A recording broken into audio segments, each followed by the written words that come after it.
every day, late at night, not okay.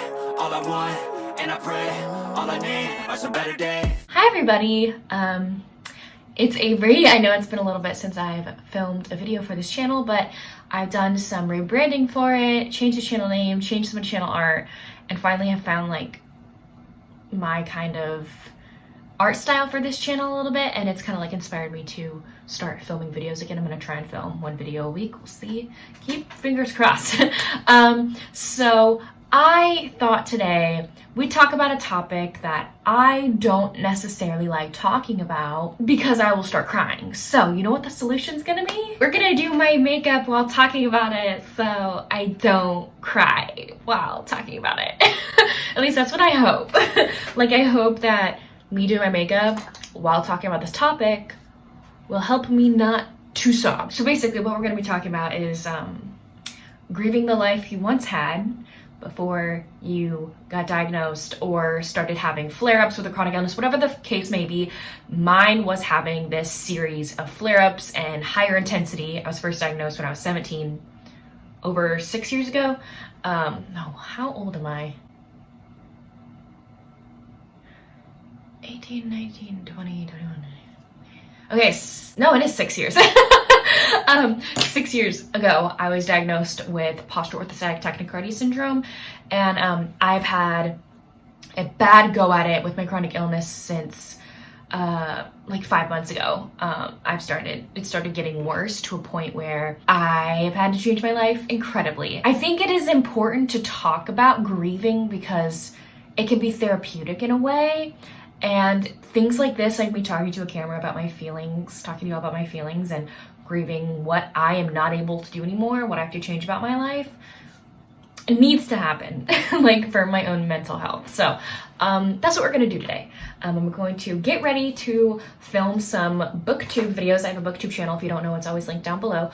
And I thought while I got ready, I'd talk about the things that I have grieved in the past 5 months. Well, first step, I'm gonna do off camera because they're contacts and y'all don't want to see me put in contacts. I know some people are very weird about people touching their eyeballs. Okay, I also put my hair up because you got to do that when you are doing your makeup. I don't really want to talk about this, but I know I need to. It's also important because I kind of like made this channel so other people would feel less alone in their feelings, and this is not really something that a lot of people talk about, is grieving. Like, who would ever think that you have to grieve like the life you have? Like, you have a life, but you have to grieve the life that you can no longer live anymore. Having to change your mindset about a lot of things.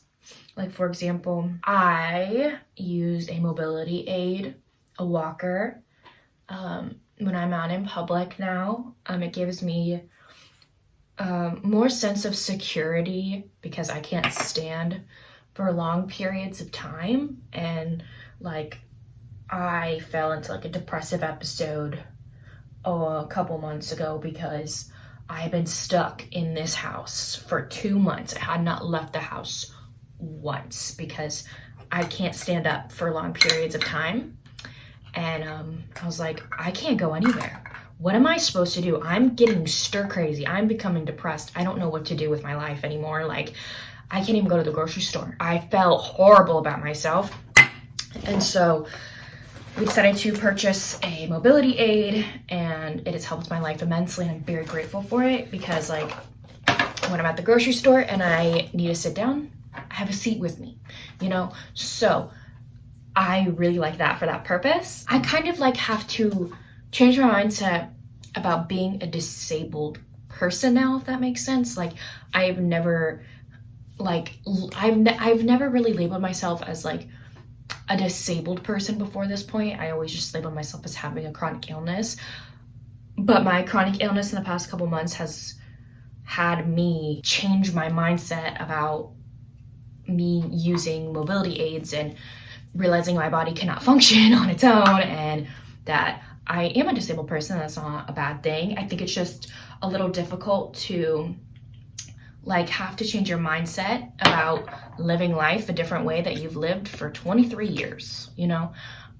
So I'm having to advocate for myself more than I did before, and I did it a lot before. Sorry, I just turned on the sink to get my beauty blender down. But like I advocated for myself before, don't get me wrong. Like when I was diagnosed when I was 17, like I advocated for myself to all of my teachers, everybody in school, like to everybody. I've never been ashamed that I speak loud and proud about my chronic illness. It's just like now I even have to advocate for myself even more because recently I've experienced some crappy doctor experiences, some doctors who think I'm insane, think I'm crazy, or think that I'm delusional. I think it's like a privilege when you've never had to experience something like that when it comes to mental health, any kind of sickness whatsoever, illness, disability, whatever. If you've never experienced a doctor telling you like, okay, well, like basically putting you off, like that's like a privilege in and of itself because you've never had to experience a medical professional saying something that I would say traumatizing. Like it's traumatizing to have a medical professional tell you something like that. Like it is. Another thing that I've been grieving recently is the fact that I am not allowed to drive anymore. I have not driven a car in a while just because my car's been broken for like a year, and it kept dying on me, so maybe that was a sign that I should stop driving. But it kept dying on me while I was driving, so I haven't really driven all that much recently. Like I'd borrow my parents' car if they needed me to go get groceries or something like that, or I'd borrow it to go into the city and go to a fun bookstore or Target or something like that. My parents maybe thought like, oh, maybe one day she could drive again, whatever, like maybe. But a couple of weeks ago, towards the end of April, I had an episode in the car. Like my mom was driving me to the hospital and I had one of my blackout episode seizure-like things in the car while she was driving, and it happened literally 5 seconds flat. My mom had to put on her hazards, like get onto the side of the road. We were on a feeder road, which is like the road attached to the freeway, but not on the freeway, you know.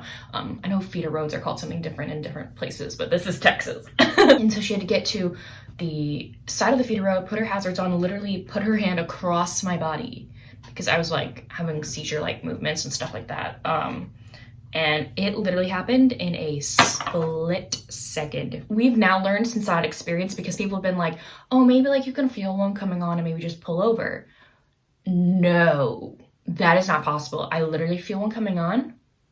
2 seconds later, I'm out, which is dangerous because if I have an episode and I'm on like the middle lane, or even if I'm in the right lane, like even then, like it could be too fast and I couldn't even put on the brakes, or like maybe traffic's going fast or something like that. Like there's just so many possibilities. And so like we've learned now, like there's no way I could probably ever drive again. And so that's something I'm having to grieve. It's just like having to have someone drive you around everywhere. Like think about it. Like think about you never being able to drive a car again. You have to wait for someone else to drive you anywhere you want to go. So I don't go a lot of places because I feel guilty asking people to drive me places, because they have their own life. They have their own things they're doing. They have their own job. That's why I don't go really. I haven't gone a lot of places in the past couple months. And when I have gone out places, like I'm kind of scared to go by myself, honestly. The one time that I've kind of like had kind of like an outish, like been out by myself in the past couple months was in like March or April, I don't remember when it was, but I had one of my teacher certification exams, and I had to be alone with no phone, no key, like nothing on me, because they think you'd be cheating or whatever. And so I was alone, and that was before I decided to get a walker. And so like I was petrified on the verge of having a blackout like the entire time. I'm kind of scared to do things by myself now. Like I don't even go on walks around the neighborhood by myself anymore with my walker. Like my mom always comes with me, because like I think we're both scared and traumatized by my life in the past couple months. So it's like I'm kind of like grieving my independence, because I am not independent anymore, really. I rely heavily on my parents, which I'm very grateful for. I love them a lot and appreciate them and everything they've done for me. I think it's just hard because I'm 23. I've lived the past couple years essentially on my own. Like, I'm used to living on my own and going to the grocery store by myself, driving to classes, driving to work, like doing all these things by myself, and I can't do it anymore. Like, I think that's like a big thing that I've been struggling with, is like, I can't just go do things anymore. Another thing is like attached to that is like, I personally love going to like Target or the grocery store. I love doing that, and like just literally going down every aisle. I don't know why, I've always loved doing that. Like, literally also at any store I go to, I love looking down at every aisle. Whereas my sister, whenever she'd take me to the grocery store, she'd literally be like, I want these 10 items and then we're leaving. Like, she's like a speed walker through the grocery store and then in and out, done. And I'm like, why can't we take our time? We're very different sisters, but I love just taking my time and just walking slowly through places and browsing. Like, I love browsing. My entire family, like my mom, my dad, my sister, are not like that at all. They're like in and out, wham bam, thank you ma'am, done. And so I have to change my mindset now with stuff like that, because I can't go to a store on my own anymore because of my walker. I cannot drag a cart with me. And most of the time when we go to a grocery store stuff, I need more than just what is in a basket. And even then, like, I don't want the basket to be sitting on my seat in the walker, because like, I'm gonna be sitting and I don't want to keep lifting and taking off this basket that is probably going to end up being too heavy for me to lift, because I can't lift anything right now. Another thing that I thought I'd never have to grieve or come to terms with is not being able to take a shower the same way anymore. Basically, I can't stand up for long periods of time, remember? And showers are hot. They have heat with them, and heat negatively affects me, like really affects me. And so I have to sit down whenever I take a shower now. So I have not taken a shower standing up since like literally the first couple days of January. I'm having to grieve the way I used to take showers. I have to change the way I take a shower now. We don't have one of those fancy like sitting like chair, tall chair, like regular chair size shower chairs. It's a plastic stool in the shower that I sit on, which I honestly prefer, because I can kind of like slide myself in and out of the water, and I don't think I could do that with a shower chair with like 4 legs. I also cannot take baths all that much anymore, even though I love it, because baths are warm, they are hot. You're sitting in hot water for a while. My body is gonna react badly to that. So I've also had to think about now like the whole walker thing. We might have to, my mom and I talked about maybe purchasing like a walker solely to keep in the car and then one I use at home, because sometimes like when you get in the car and you go somewhere, you're like, okay, we're gonna go eat lunch at this place. They're gonna have seats for me to sit in. I don't need the walker, you know, like I don't need it. I'm just gonna be sitting in a seat the whole time, you know? There's no point. I'm just gonna walk in and sit at a table and eat lunch or dinner, whatever the case may be. And then someone decides, oh, I really wanna go to the store afterward. Like, I wanna hang out with you still. Let's go do something. I'm like, I can't. I did not bring my walker. I think it's like the spontaneity of life has kind of been taken away. I don't wanna cry. Like, I love being spontaneous like that, like I do, and it kind of takes the spontaneity. This has kind of taken the spontaneity out of my life, because I have to plan everything. I have to think about everything I do before I do it, because it could negatively affect me or could trigger a episode or something like that. I have no idea. Honestly, at this point, we don't know what even triggers me right now. We think it might be related to heat in some way, but we honestly don't know. Like, it could be something I eat. It could be heat. It could be lights. Like, we don't know what affects me. So it's kind of like trial and error at this point. But anyway, I now am trying to remember to literally take my walker with me everywhere I go now, because I don't want to be left out of things because of my disability. So I think that's what's really hard, is like thinking about what your life could be like now because of your disability. Like, I'm having to rethink my future job. I had to leave school because of my chronic illness in January. I was studying to become a teacher, a middle school teacher. Well, I was going to get my certification in all grades besides high school. I could never do high school. But my degree was for middle school. And so I'm having to rethink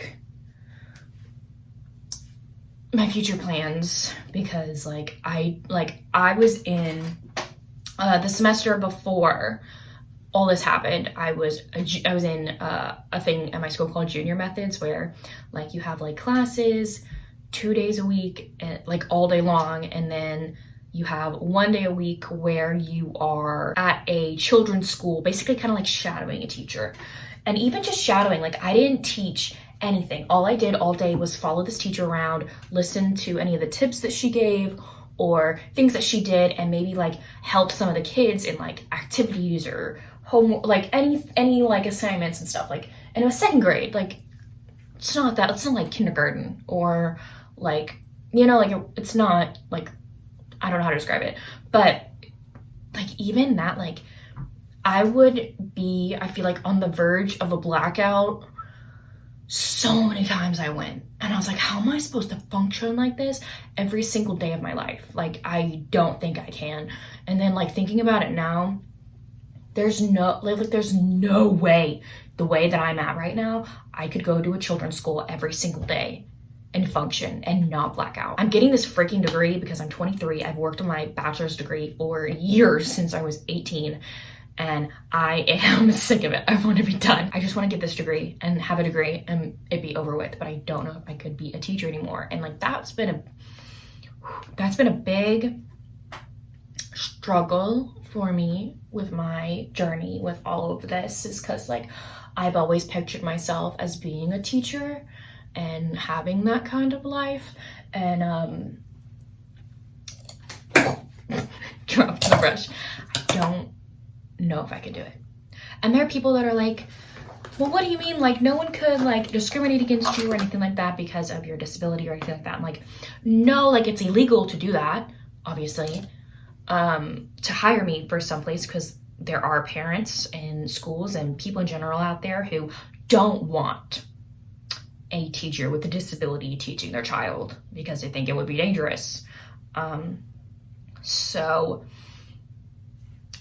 like, I think it's hard because I've never had to face something like that, like face a parent thinking that about me, or like an adult or literally anybody about me, because my chronic illness has not ever been this severe. And I have always, like, mine, it's invisible. Well, now I walk around with a walker. I walk around visibly, like I don't walk like a normal person anymore. On the outside, people are going to be judgmental. They are, like, that's the way life is. And so no one can technically not hire me because of my disability, but they don't have to tell me that. Like, someone can not hire me, like choose not to hire me because of my disability, and just not disclose that and keep the thought in their brain, like, I'm not hiring this person because they have a disability. I keep it in my brain, like, no one's gonna know besides them, you know? Anyway, so I'm having to rethink everything, and like I've had to change the way I think about school, because I'm now coming back to school in the fall as a disabled student, which I've never had to do that in college before.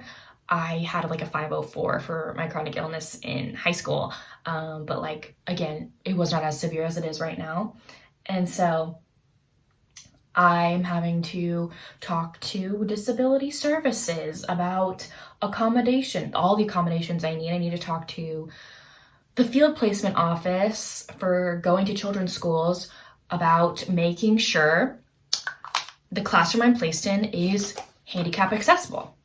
I need to check and make sure the classroom for my classes is handicap accessible, because there's some buildings in the school that don't have an elevator. It's just different because I've been in college since I was, what, 18, and I'm having to rethink the way I go to school. I think it's difficult because you've been one way your entire life. This one thing happens, changes literally everything. So the big thing that I've grieved has been school the past couple months, and everything when it comes to school.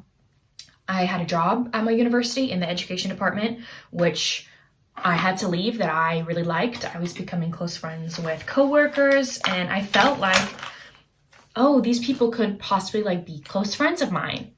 Wrong, because I had to leave, and those relationships that I made in school were kind of like cut off because I wasn't there, and they're all living busy lives, and like I wasn't there. School has been something I don't really want to think about. I haven't wanted to think about these past couple months, literally from me sobbing, clicking the withdraw button on the website, on the college website in January, and I didn't even want to think about school for months because of that. Like, I was sobbing, upset, because I worked so hard to get to this point, and I felt like this was giving up. I felt like me doing that, clicking that button, was me giving up on the life that I want. But now that I've had time to process and grieve that, we needed it to happen. Like, there's no way I could have gone to school and kept my grade. Like, I've always been a very proud person about my academics and grades. I have a 4.0 average GPA, and I'm proud of it. Out of what I've done, school has always been something that I've wanted to excel at and been proud to excel at. And so another thing that I have to think about along with that is, again, future plans. Like, I'm a big planner, and I'm a big catastrophizer, as my previous therapist would say. I think about everything and anything all at once that could happen to me in my future. Like, that's just who I am as a person. I love planning ahead. I get anxious, and my social anxiety gets horrible when I don't know what to expect. I think about everything and everything all at once. And so I think about, obviously, the job situation. Don't know what that's going to be like. I think about, how am I going to live my life? How am I going to live by myself? And my parents have to help take care of me.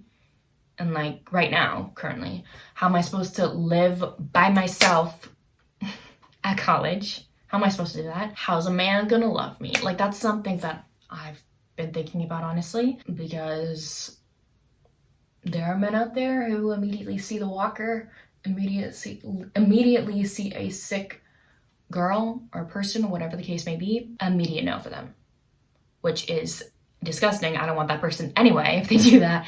But like, it just saddens me that people think that way in general. Like, oh my gosh, I saw this TikTok the other day about this proud mama basically like showing off, like showing how beautiful her son is, and her son has Down syndrome, like her little baby. And there were like, it was, I'm gonna cry just thinking about this, but like, there were so many comments from women who were saying like, that's why I would have wanted to get testing done before my baby was born, so that I wouldn't have to deal with a disabled child like that. It just saddens me. It makes me so angry. It makes me so angry. What the heck is wrong with you? Like, that's a person. That's a human being. Just because they have a disability does not make them any less of a person whatsoever. And it just made me so incredibly angry and upset that people think that way. And so there are people out there like that. There are people out there who, if I ever become a teacher, when I tell my students, hey, I have this disability, I faint and black out sometimes, I use this walker to get around. There are some parents that are literally going to tell the principal, get my child out of that classroom. I do not want that person to be my child's teacher. The thing is, I have to get used to that. I have to get used to that. I don't want to get used to it, but I know that I have to, because that is what life is like sometimes for people with disabilities and chronic illnesses, because people suck and people are judgmental and hard. It's just difficult because I believe I am a people pleaser. I hate making people feel uncomfortable or upset or sad. Like, I just want everyone to be happy. And if I'm the cause of you being unhappy with something, it wrecks me. It's like, I can't change myself. I can't do anything to make you happy. I don't know what to do.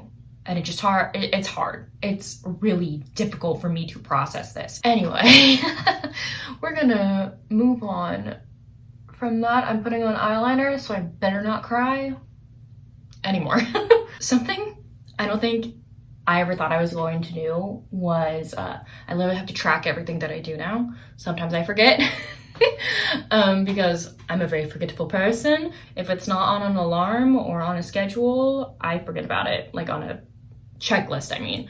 Like, I forget about it. I have to track everything that I do, everything that I eat. Like, every time I don't feel well, it's exhausting, honestly. That's probably another reason why I forget to do it, is because, like, I'm exhausted by doing it. I'm exhausted having to write down everything that I do, eat, everything that happens to me, like all the medicines I take every single day. Every time my heart rate spikes or drops, like, I have to write that too. And so it's just so difficult. Last thing I want to mention, and I hope I don't cry talking about this, because this is probably like one of the biggest things that I've struggled with, is to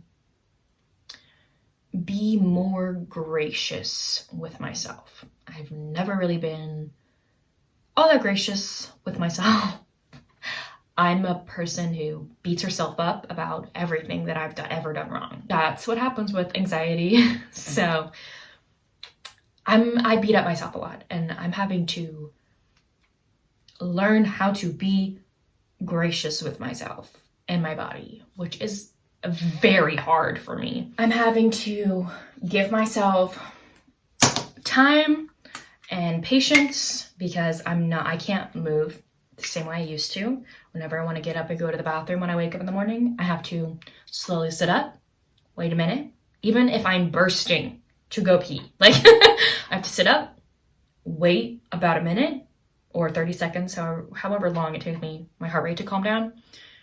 Then I have to sit at the edge of the bed with my feet hanging off, wait a little bit, stand up, see if I feel good. If I don't feel good, I have to sit back down and wait a little bit. If I do feel good, I have to wait a second. And then if I still don't feel all that 100%, I have to grab my walker, walk to the bathroom, sit down. That is me doing anything now. Doing anything now. I had to grieve the way I moved, how I did things. I can't simply get up and go get something to eat. I have to sit up, check my heart rate. Is it good? Okay, great. Walk a couple steps, make sure I'm feeling good. If I'm not, I have to sit down at a chair all the way to the kitchen. And yeah, it's just, I have to think about everything that I do, which isn't necessarily a good thing. I don't want to do that, honestly. I don't think anybody does. So I'm having to just be kind to myself, which I'm not the best at. Be kind to myself. Be like, you're trying your best. You are doing what you need to be doing. Your life is not the same as it was a couple months ago. And yeah, it's uncomfortable. Yeah, it's different. Yeah, it's strange. It's not 100% happy-go-lucky all the time, but you're doing your best. You're trying your hardest. And when you fall, you get back up again. And that's all I can expect of myself at this point. I think that was good. I needed to vent and talk about what has been going on with me.